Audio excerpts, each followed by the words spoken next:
Right, so let's continue with our discussion on IPSAS 11. So far we've looked at the objective, we've looked at the scope, and we've looked at the various definitions and the various basic principles of construction contracts, and I've also taken you through some issues in the income statement and the balance sheet. Now let's look at how we can recognize revenue. So according to the standard, contract revenue comprise the following. Contract revenue comprise the following. A, the initial amount of revenue agreed in the contract. The initial amount of revenue agreed in the contract. So we're going to be constructing a road, $20,000. We've agreed that is what? The contract revenue. And B, variation in contract work, claims and incentive payments to the extent that I, it is probable that they will result in revenue, and I, they are capable of being reliably measured. So in addition to the agreed amounts, there could be some things like what? Variation in the contract work. So for instance, we have estimated everything that the cost of the work we'll be doing is say $20,000. Or let's say, like I put here, let's say there's a machine we want to use in the contract and we know it is $5,000. And the customer also knows it's $5,000. But due to inflation, we speak to the customer and we said, when we are doing the contract, okay, when we are undertaking the contract later on, and the price goes up or something like that, you're going to be the one to pay for that, okay? So that is what we mean by the variation in the contract. Or maybe there's an additional work we need to do. So we are constructing the road, we come to meet a rock, and that rock has to be removed so that we can refill the place, and now we can construct the road. If those additional or variation in the work we have agreed, and that it is probable that it will result in us getting that money and that the cost can reliably be measured, then we can recognize that as the revenue. So the standard says that two things constitute the revenue from construction contract. That is the initial contract revenue or price agreed, and then the variation in the work or claims that are due to the entity, which is subject to its probability of being received and our ability to properly estimate it. Like we mentioned in IPSAS 9, contract revenue is measured at the fair value of the consideration received or receivable. That is, both initial and ongoing measurements of contract revenue are affected by a variety of uncertainties that depend on the outcome of future events. So all other things being equal, we recognize the revenue using what? Fair value. And I know you remember the definition of fair value. Okay, so let's look at a couple of things. In addition, the amount of contract revenue may increase or decrease from one period to the next. Okay, why do we mean by that? So for example, a contractor and a customer may agree to variations or claims that increase or decrease contract revenue in a period subsequent to that in which the contract was initially agreed. So if there is any variation in the contract, that means that maybe we agreed 20,000, but as the year goes by, as we are working, if there is any change and there is an additional work to be done and the customer is going to pay, they realize that the revenue we recognize now will be different from the revenue that we'll be recognizing later on. So those variations can be, or they have a deadline that after 6 months you must reach this stage. If you don't reach this stage, you will pay a penalty. Now, if you do that, that means your revenue is going to be reducing. So all of those embedded in the contract agreements can either increase or decrease our contract revenue, and that will affect how much revenue that we'll be recognizing from one period to another period. 2, the amount of revenue agreed in a fixed price, cost price, or cost-based contract may increase as a result of cost escalation or other causes. Okay, so sometimes we have estimated everything, and so we are taking the fixed price. But like I said, prices of things go up, inflation comes in, the dollar gets out of hand, then there will be increase in the cost of production, and we have included in our contract that any change in price must be paid by the contractor, then that would also generate some revenue for us. 3. The amount of contract revenue may decrease as a result of penalties arising from delays caused by the contractor in the completion of the contract. Like I mentioned earlier, you are supposed to meet a certain level after 6 months or after a certain period. If you don't meet that, you will pay a penalty to the customer. If you don't meet that deadline, you will pay a penalty to the customer. So when that happens, and you're going to be paying that penalty, that means that is going to reduce what? How much revenue that you're going to be receiving from the contract. So that will decrease our revenue. Then finally, when a fixed price contract involves a fixed price per unit of output, contract revenue increases or decreases as the number of units is increased or decreased. So like I mentioned earlier, if we are producing this water and we are charging a fixed price of 60 pesos per bottle, it means that the revenue recognition is going to be based on the number of outputs we produce during a certain period. So if a period we produce 100,000 units, we recognize 100,000 units at 60 pesos. That will be what we recognize in our books. But then if another period we produce only 10,000 units, that is what we're going to be recognizing. So where the contract is based on fixed price per unit, our contract will increase or decrease as production outputs also increase or decrease.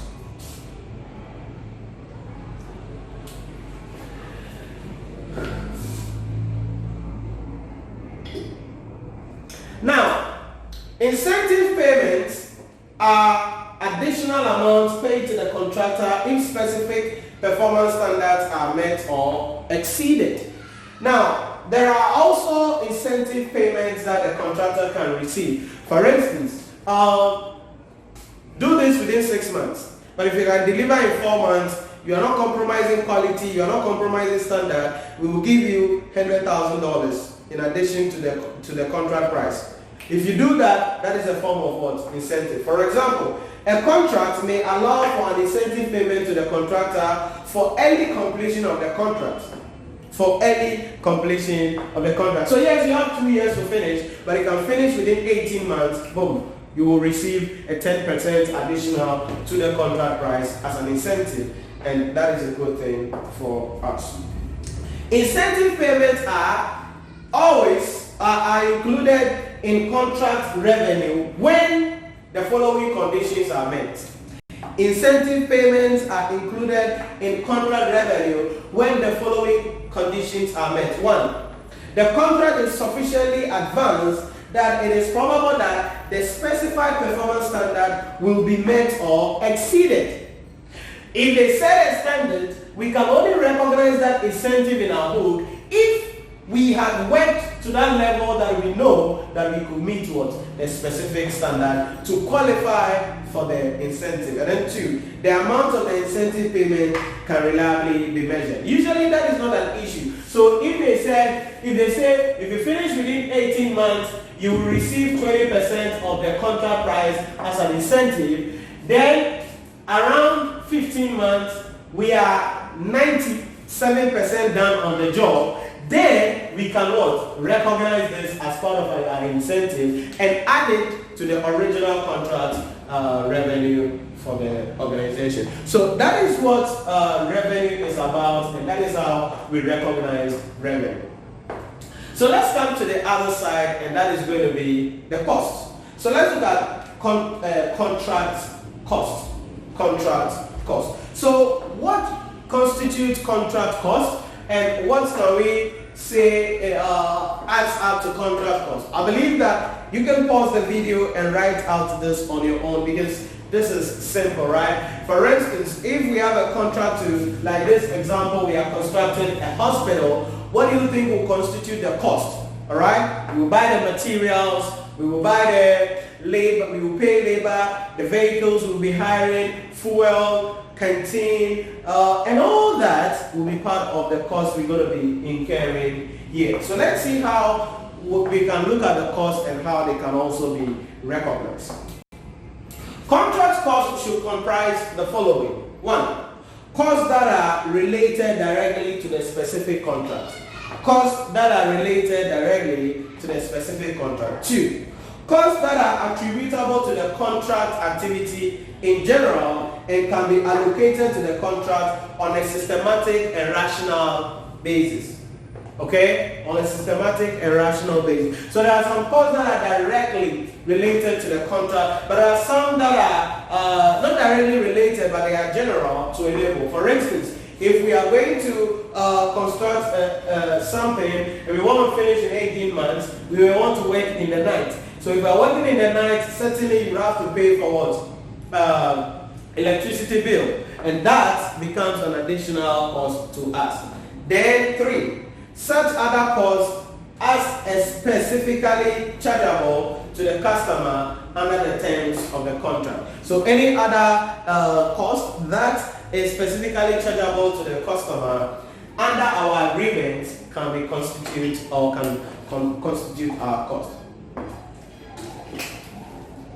So what are some of the costs that are directly related to a specific contract? The list is quite tall. Let me just go through them for you.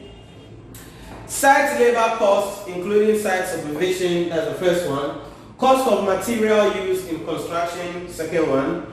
Depreciation of plants and equipment used on the contract, third. Fourth, cost of moving plants and equipment and material to and from the contract site. 5. Cost of hiring plants and equipment. 6.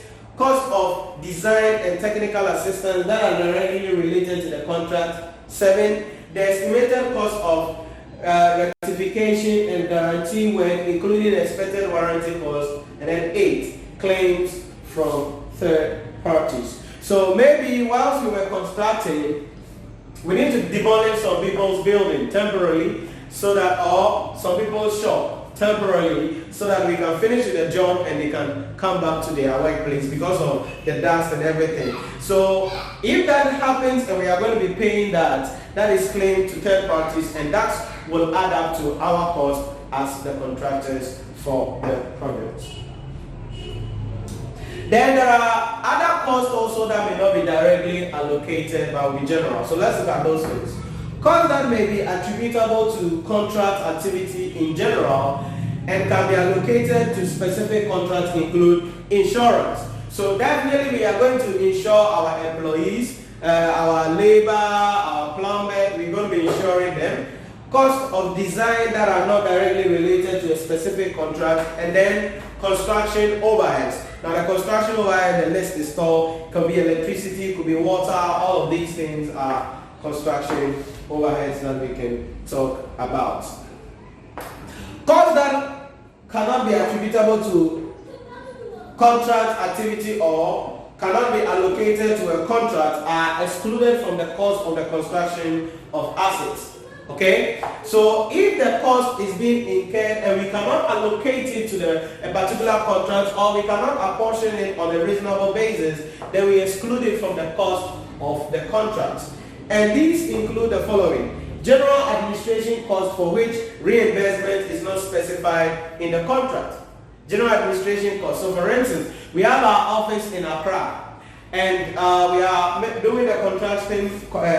We are contracting the hospital. We are constructing the hospital at Akimoda. Now, our office in Accra is administration. It does everything. Now, it is not that contract that resulted in the opening of the office. The office is always there. So, if any administration cost we are incurring, that it also has something to do with that contract. If we are not going to be getting it back, then it is not going to be included in our cost. 2. Selling costs. 3. Research and development costs for which reimbursement is not specified in the contract. And then 4. Depreciation of ideal plant and equipment that is not used on a particular contract. So if we have an asset that we are not using on a particular contract, then certainly we cannot charge what? Depreciation on that property or on that plant to the project, to the contract that we are working on in relation to that. So these are the things that are included, constituted, that comprises the revenue and and the expenditure of a construction contract. So let's look at the bigger picture here and bring this home. That is recognition of contract revenue and expenditure. So how do we recognize contract revenue and expenditure? When the outcome of a construction contract can be estimated reliably, contract revenue and contract costs associated with a construction contract should be recognized as revenue and expenses respectively by reference to the stage of completion of the contract activity at the reporting date. I've already said that. By reference to what? The stage of completion. By reference to the stage of completion. Now, in the case of fixed price contracts, the outcome of a construction contract can be estimated reliably when all the following conditions are satisfied. So, for a fixed contract, 2 years, $20,000, that is a fixed contract. Okay, that's a fixed contract. Now, we can recognize the revenue when the outcome can be reliably measured. Now, how can we say this contract outcome has been reliably measured? There are a couple of conditions that guide us in relation to that. One, total contract revenue, if any, can be measured reliably. Total contract revenue, if any, can be measured reliably. How much are we getting? $20,000. It can be measured reliably, so then we can recognize that in our books. B, it is probable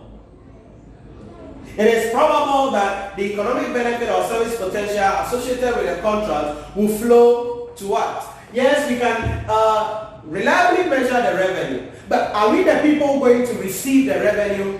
You know, this goes back to the IPSAS 9 that we did earlier. Because the fact that you are doing something and the thing will generate money does not mean that money will come to you. So if you are doing something but somebody else is taking the money, then the money from that contract, you cannot recognize it. So it is probable that the economic benefit or service potential will flow to the entity. That's the second condition for us to realize or recognize revenue and estimate reliably that we can receive the revenue. 3. Both the contract cost to complete the contract and the stage of construction completion at the reporting date can be measured reliably.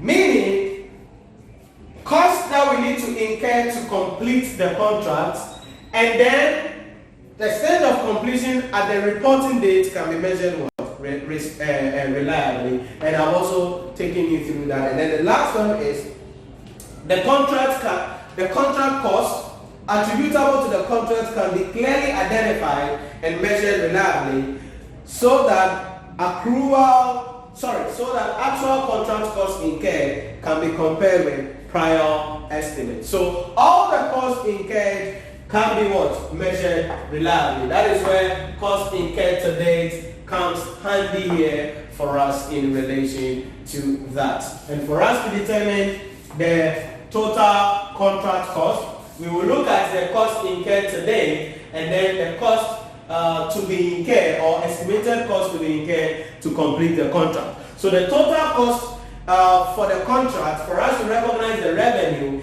is to look at the cost incurred to date and the estimated cost to completion. Please note this. In the case of cost plus contract, the outcome of construction contracts can be estimated reliably when all the following conditions are met. Number 1, it is probable that future economic benefits will flow to us. And then number 2, the contract cost attributable to the contract, whether or not specifically reimbursed, can be measured reliably in relation to that.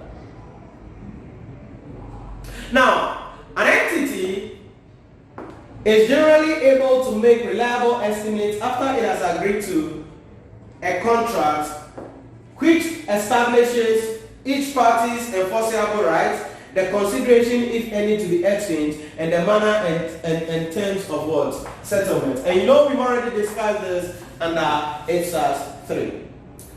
Now the standard also gives us the way that we can determine the stage of completion. So let me clean my board, okay? Let me clean my board. I'll rewrite some of these things for us to clean, so I will make it nice.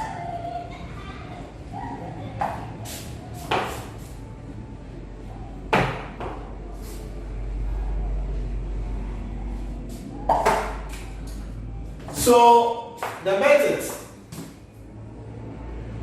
for the determination of percentage of completion, like I mentioned, we can use the input method where we are looking at percentage of completion is going to be the cost incurred to date divided by total estimated total cost, total contract cost. Let me put it that way. Times 100. Cost incurred to date divided by the total contract cost. Now note, that was what I was saying, that the total contract cost entails two things. It entails the cost incurred to date plus the estimated cost to complete. So when we add these two, that will give us the total cost of the contract. And that is the first way we can calculate the percentage of completion. Another way is to use the output method. Okay, this is where we look at the work certified divided by the contract revenue, the total contract revenue times 100%.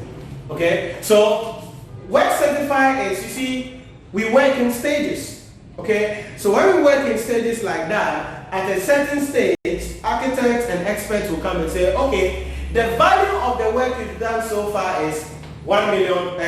If we are using my $20,000 scenario, that is the total contract revenue. Okay, so at a certain stage, they will value and say, okay, the value of the work you've done so far is $8,000.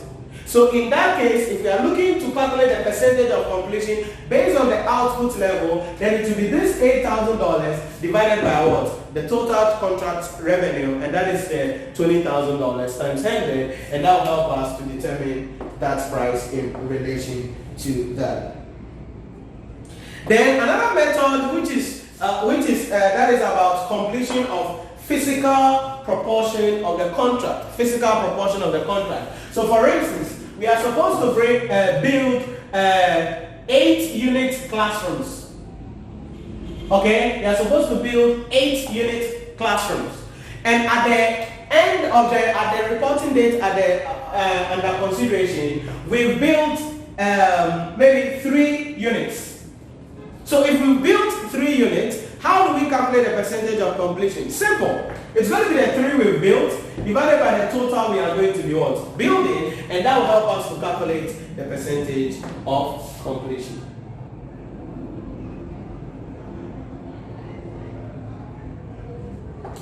Now, why is this important? Because, like I illustrated to you at the beginning of this discussion, determination of the percentage of completion is what will enable us to allocate the revenue and then the cost that is associated with the contract. Please note that when the outcome of a construction contract cannot be estimated reliably, then A, revenue should be recognized only to the extent of contract costs incurred. That is probably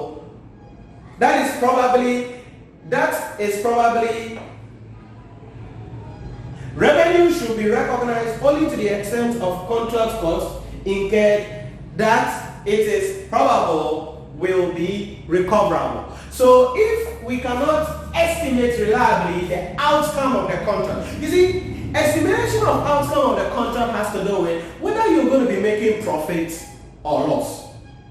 Okay, so if you cannot estimate whether you're going to be making profit or you're going to be making loss, if you know whether you are making profit or loss, that one is a done deal. Then go through what I did earlier at the beginning of the discussion, which I will go through again for you here. But if you don't know whether you're going to be making profit or you're going to be making loss, then at every stage you will only recognize revenue the same as the cost that you have incurred if you are going to be getting it back in relation to that. Then 2. Contract costs should be recognized as an expenses in the period in which they are incurred. So all the contract costs we've incurred so far, boom, will be part of our expenses for the period under consideration. Now, where contract costs which are to be reimbursed by parties to the contract are not probable of being recovered, they are recognized as expense immediately. Example of circumstances in which the recoverability of contract costs incurred may not be probable and in which contract costs may need to be recognized as an expense immediately include contracts A, which are not fully enforceable, that is, which validity is seriously in question. B, the completion of which is subject to the outcome of pending litigation. C, relating to properties that are likely to be condemned or expropriated. Next one, where the customer is unable to meet its obligation or where the contract is unable to when the contractor is unable to complete the contract or otherwise meet the obligation under the contract. What do we mean by that? If during the performance of our contract we incur a cost that we expect to receive be reimbursed, then no problem. We can recognize that as part of our revenue. But if there is not going to be any reimbursement because even the contract is in question, because there is a pending litigation issue which may go our way or not our way, or we cannot complete the contract, or the customer is unable to pay us, then the cost we incur should immediately be what? Expense in our books in relation to that. So let me go through what I went through again with you so that we can now put the pieces together.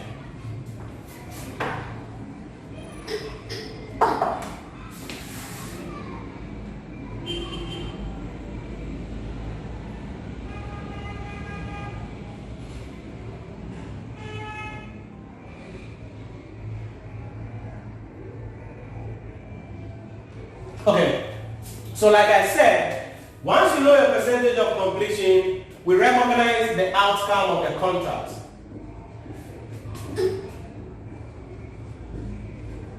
So how do you do that? Put your balance to this app. You bring the contract revenue. Okay? Then estimated cost to complete contract.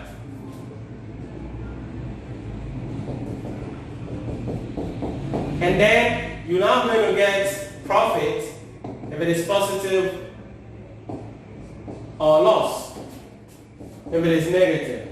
Does it make sense? So that's the first stage. Once you recognize this profit, you now come to the statement of financial performance. That's the income statement. You have to recognize revenue. The revenue we recognize here will be based on what? The percentage of completion. So whatever percentage of completion you had here, you will multiply it by this contract revenue. And that will give you the revenue that is going to be recognized. Then once you recognize the revenue, you close this account and bring the profit or the loss. If it is profit, that is going to be the percentage of completion by the profit. And that will give you the figure here. So you find out the difference between this is what we call the cost of sales. Okay? That goes to cost of sales. So that is what we do in the income statement about the contract. Then in the statement of financial position, that is where we need to calculate for the contract asset or liability.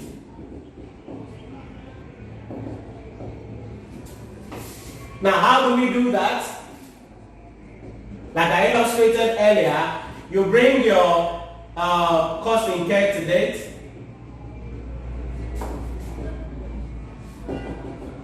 You bring your recognized profit. If you recognize a loss too, you bring it. So profit will be added, a loss will be subtracted.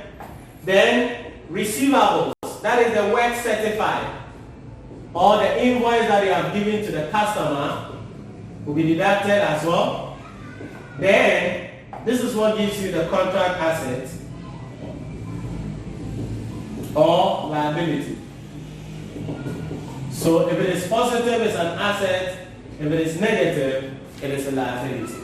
But remember, the invoice that you've given to the customer may have not paid all at the reporting date under consideration. So what we do then is that we will find out the amount that we are going to be receiving. So the receivables that will go to the current assets will be equal to the invoice or work certified. The invoice is the same as work certified, okay? Work certified minus cash received or check received. So that goes to the current accounts in the balance sheet as well. So that is how we account for the transaction in relation to revenue and expenses under that. So finally, let's look at recognition of expected deficits. In respect of construction contract in which it is intended at inception of the contract that contract costs are to be fully recovered from the parties to the contract, when it is probable that the total contract cost will exceed total contract revenue, the expected deficit should be recognized as an expense immediately. Okay, as an expense immediately. Like, if we are determining the outcome, what the standard is saying here is that if we made a loss, boom, then that loss should be what? Recognized immediately and written off in relation to that. Public sector entities may enter into contracts, into construction contracts, which specify that the revenue intended to cover the construction costs will be provided by the other parties to the contract. This may occur where, for example, government departments and agencies which are largely dependent on appropriation or similar allocation of government revenue to fund their operations are also empowered to contract with government business enterprises or private sector entities for the construction of assets on a commercial or full cost recovery basis, or government agencies transact with each other on an arm's length or commercial basis as may occur under purchaser, provider, or similar modules in relation to that.